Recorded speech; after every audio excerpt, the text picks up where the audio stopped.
কবিতাটিৰ শিৰোনাম সুতৰ বিপৰীতে এটি বিজ্ঞাপন। ৰোল কেমেৰা একশ্যন বুলি কৰি গৈছোঁ একোটি বিজ্ঞাপনৰ আখৰা। নাটকৰ নায়ক নহয় কিংবা চিনেমাৰ প্ৰটাগনিষ্ট তথাকথিত হিৰো। প্ৰতিদিনে গঢ়ি তুলিছোঁ এটি নতুন কেৰেক্টাৰ। না ভুল নুবুজিব, জীয়াই থকাৰ তাৰণাত নহয় দেই, আপুনি বেয়া নোপোৱাৰ স্বাৰ্থতহে। প্ৰতিবাদবোৰক জ্বলাই দিছোঁ সুবিধাবাদৰ কুচক্ৰান্তৰ চিগাৰেটৰে। কি যে উত্তাপ হৃদয়ৰ তপত ধোৱাবোৰৰ। অনুভৱবোৰক উজ্বলাই ৰাখিছোঁ হোৱাটছএপৰ ষ্টেটাছত 24 ঘণ্টাৰ বাবে। টাৰ্গেটেড ভিউৱাৰ্ছজনক জনাই দিছোঁ, বিচাৰি ফুৰিছোঁ এটি চিক্ৰেচিৰে পৰিপূৰ্ণ প্ৰাইভেট লাইফ।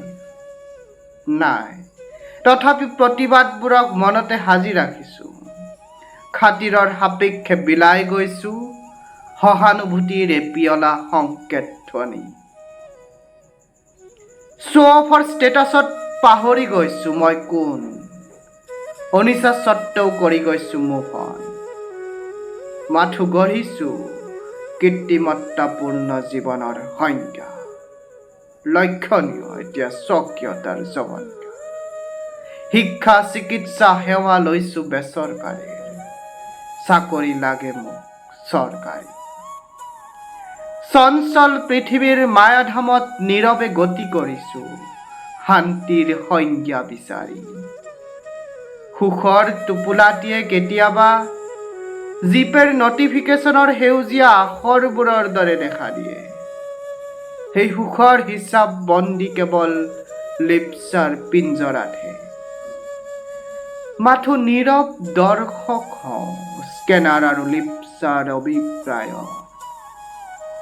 অপেক্ষাৰ অন্ত নাই সিহঁতৰ ঠিক যৌৱনপ্ৰাপ্ত কিশোৰীৰ দৰে। আকাংক্ষাৰ তীব্ৰভেদী কাৰবোৰ এতিয়া ক্লান্ত, ব্যস্ত মাথো মৌনতাৰ কণ্ঠদানত। জীৱনটোৱে ক্ৰমাৎ গতি কৰিছে অনুতপ্ত কামনাৰ অন্তহীন দিগন্ত। মাথো চুই গৈছে বাঢ়নি পানীৰ শংকাত জৰাজীৰ্ণ শৰণাৰ্থীৰ দৰে। প্ৰতিদিনে সপোন দেখিছোঁ মোক মোৰ দৰে জীয়াই ৰখাৰ।